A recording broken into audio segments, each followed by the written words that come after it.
Hey guys, welcome to my YouTube channel princess प्रिंसेमा। तो guys, कैसे हैं हम सब लोग? आई होप आप लोग अच्छे हैं। तो गाइस आइए फटाफट से नहाकर आ चुकी हूँ। ये तो मेरे बाल सूख रहे थे तो मैंने सोचा क्या कुछ, तो मैंने लगा ली है नेल पेंट। ये तो नेल पेंट मेरी ड्राई होगी उतनी देर में मेरे हेयर भी ड्राई होते रहेंगे। तो फिर मैं अभी आपको ऊपर लेके चलूँगी कि ऊपर अभी क्या काम हो रहा है। उससे पहले मैं आपको ना नीचे दिखाती हूँ कि अभी हमने नीचे क्या क्या तैयारी कर ली। और आपको पता है आज हम सुबह 4 बजे की उठे हुए हैं। पापा कल रात से भाग दौड़ कर रहे हैं, सामान सब इकट्ठा कर रहे हैं कि पंडित जी को क्या क्या सामान चाहिए होगा। पंडित जी ने ना पर्चा बना दिया था कि ये सामान चाहिए होगा। तो उसके लिए पापा सब कुछ एक दिन पहले से ही अरेंज करने लगे हैं। तो बर्तन वगैरह सब निकाल लिए हैं, फ्रूट्स आ गए हैं और जो जो पंडित जी का सब सामान होता है वो सब आ चुका है। तो अब मैं ना भी आपको ये पहले ऊपर बाद में लेके चलूँगी। तो पहले देखिए, ये है मेरा मंदिर, ये है मेरे लड्डू गोपाल जी। तो जय श्री कृष्णा दोस्तों, राधे राधे। अभी वीडियो ख़त्म नहीं हुई तो अब मैं ऊपर आ चुकी थी। देखिए पापा क्या कर रहे हैं। पापा ना भाभी की हेल्प कर रहे थे। तो पापा बना रहे रायता। पता है मेरे पापा बहुत अच्छा खाना भी बना लेते हैं। कभी कभी पापा को जो हमारा कुछ मन करता है तो पापा हमें फटाफट से बना कर दे देते हैं। तो बाहर खाना बन रहा है और चहित को यहाँ पे नहला धुला कर एकदम रेडी कर दिया। तो वो सोया वो जगता होता है तो कुछ भी नहीं करने देते। एक जना उसी में गिरा रहता है कि वो बाबा अंदर बाहर करता रहता है। तो उसे हमने सुला दिया नहा धो के। और ये देखिए कितने मज़े से सो रहा है ये। अब इसे कोई चिंता फिक्र नहीं है और बेड वगैरह सब कुछ अच्छे से रेडी कर दिया है। तो पता आज हमारे यहाँ ना ये नंदी महाराज जी अपने आप आ गए और आके हमारा डोर बजाने लग गए। तो हम नीचे जब आके देखते कि नंदी महाराज जी खुद हमारे घर पर आए हैं। तो चहित को मैं फटाफट से उठा के ले आती हूँ और चहित इनकी जय जय करेगा। डर तो रहा है लेकिन जय जय करने में भी उसे डर नहीं लगा। तो पंडित जी आ चुके हैं। अब हमारे यहाँ कथा शुरू हो जी। उससे पहले पंडित जी मंत्र वगैरह पढ़े और पता पंडित जी ने कथा सुनाएंगे। तो आप लोग भी कथा सुनिएगा।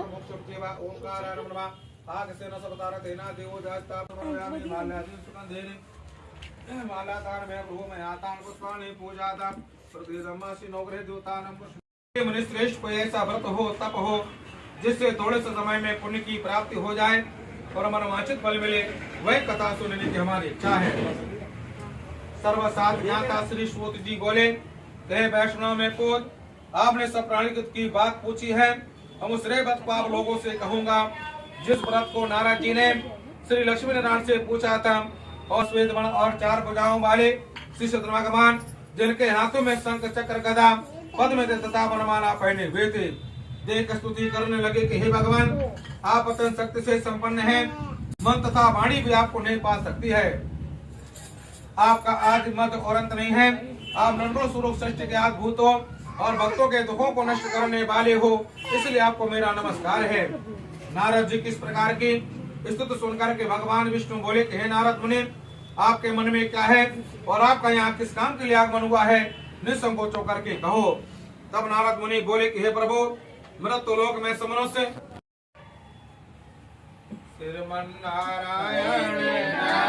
तो पहले अध्याय भगवान की जो कथा की विधि बताई। हम सब अपने घर में भगवान की कथा करवाते हैं। पंडित जी के पास जाते हैं, बोले ब्राह्मण देवता हमने अपने घर में भगवान की कथा करवानी। किसकी?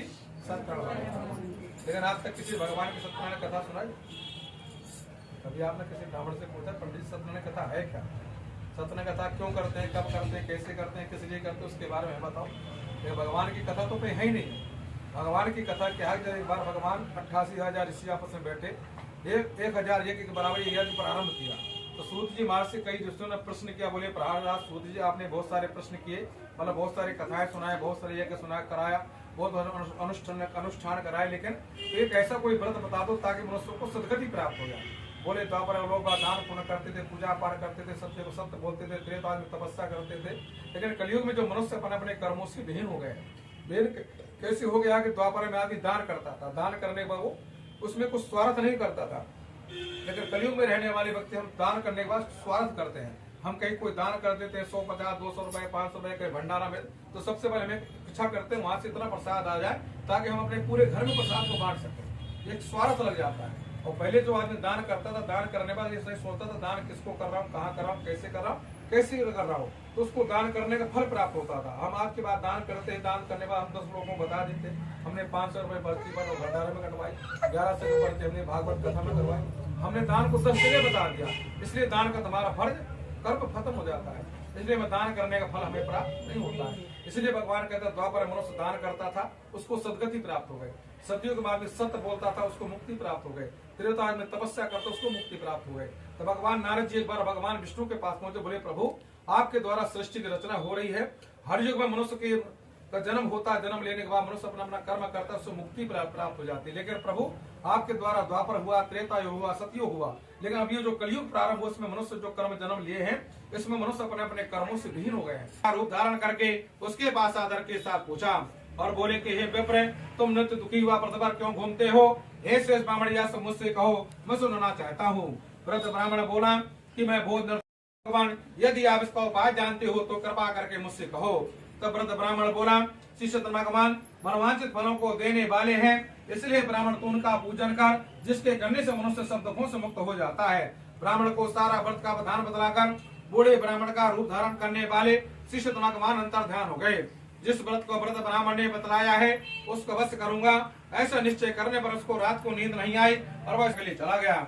उस दिन उसको भिक्षा में बहुत सा धन मिला, जिससे वह अपने भाई बंधुओं को बुलाया, विधि के साथ भगवान जी का पूजन किया। कथा तो गाइस अब यहाँ पे कथा पूरी हो चुकी है, अब हो रही है हवन की तैयारी। तो आप लोग बताइए कि आप लोगों को कथा सुन के कैसा लगा। मुझे तो बहुत अच्छा लगा कथा सुन के, और पंडित जी ने बहुत अच्छी अच्छी बातें भी बताई थी।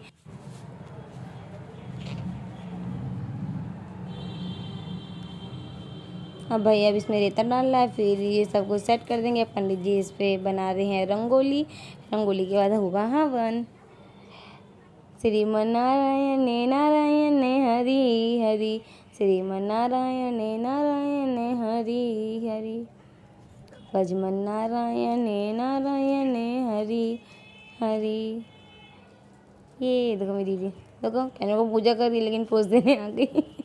हम लड़कियों का यही है, कुछ भी कर रहे हैं लेकिन पोज देने के लिए हमेशा रेडी रहते हैं।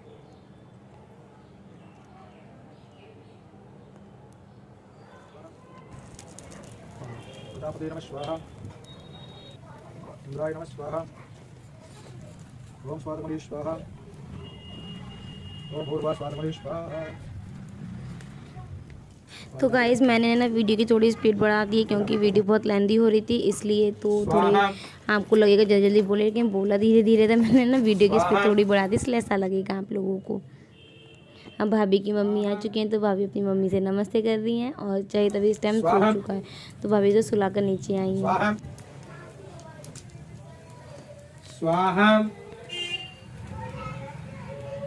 स्वाहा स्वाहा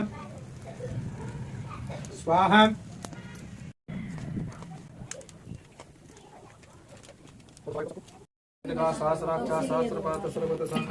छोड़ दीजिए। अब ये उठाइए कटोरी का, धार लगा के डालिए, तो सारा का गरम कर लो। तो गाइस मैं वीडियो में नहीं आई थी, तो थोड़ा सा मैं भी आ गई। तो अब हवन भी हो चुका है, कथा भी हो चुकी है। ओम जय लक्ष्मी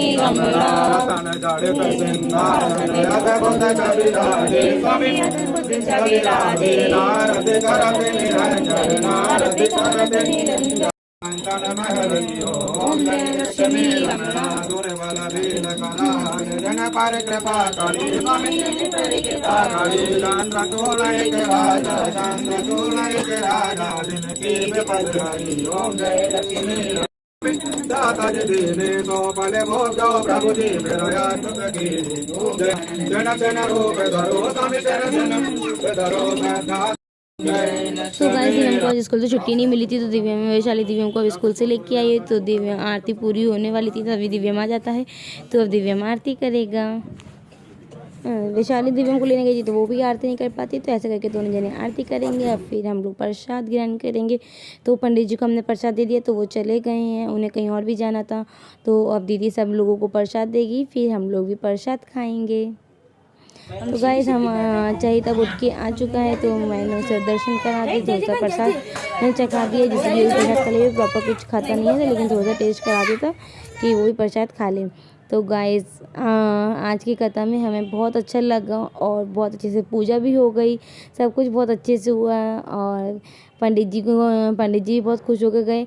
तो पता है हम लोग खा पी के फ्री हो जाते हैं, फिर थोड़ा सा मैं चहित के साथ खेलती हूँ, तो आप चहित की एक्टिंग देखना, उसका ना भी खेलने का मन नहीं है, तो जब उसे बिल्कुल ही फोर्स करती हूँ ना वीडियो बनाने, तो बिल्कुल नहीं बनवाता। तो देखिएगा लेकिन कोई एक्टिविटी नहीं करेगा। उसके हाथ में स्पून दे दी थी जिससे कि बनवा ले, लेकिन वो तब भी कुछ वीडियो नहीं बनवा रहा। तो मैं उसे अंदर लिटा देती हूँ, तो दिव्यम और चहित तब दोनों मिलकर खेलते रहेंगे। उसका लेटने का मन नहीं है, दिव्यम लिटा रहा था तो वो उठ के बैठ गया। उसका यही है, जो मन में आता वही करता है। अभी देखिए इसकी स्माइल दिखाइए, चाहू तवा दे दे जनाजे बाबू को, कौवा तो गई तुन्ने तुन्ने मारा था। पर जब भी ऐसे बोला ना कि तुन्ने मारा तो बड़ा खुश हो जाता है। दिव्या मुझसे कह रहा है लेट जा, तो वो उसका लेटने का बिल्कुल भी मन नहीं है। अब देखिए हमारी पूजा हो चुकी है। हम देखिए गाइस, हमने यहाँ पे पूजा की थी ना, तो जो हमने दिया जलाया था तो उस दिए में देखिए कितना अच्छा वो बन चुका है, फूल बन चुका है। तो हमारी पूजा बहुत अच्छे से हुई है। हमें बहुत अच्छा लगा कि हमारी पूजा में फूल बन गए, वो आप देख सकते हैं। हमें बहुत अच्छे से दर्शन भी हुए थे और बहुत अच्छे से हमने पूजा भी पूरी कर ली और सब मेहमानों को हमने अच्छे से खिलाया पिलाया और फिर सब अपने अपने घर चले गए और हम ही लोग रह गए हैं। तो यह था प्रसाद। आप लोग भी पूजा के दर्शन करिए, सत्यनारायण की कथा के दर्शन कीजिए गाइस। अगर आप लोगों को मेरा ये वाला ब्लॉग अच्छा लगा हो तो मेरे ब्लॉग को लाइक करें, मेरे चैनल को सब्सक्राइब करें। मैं और भी वीडियोस लेकर आऊँगी, ट्रेडिशनल और वैसी दोनों तरह के। तो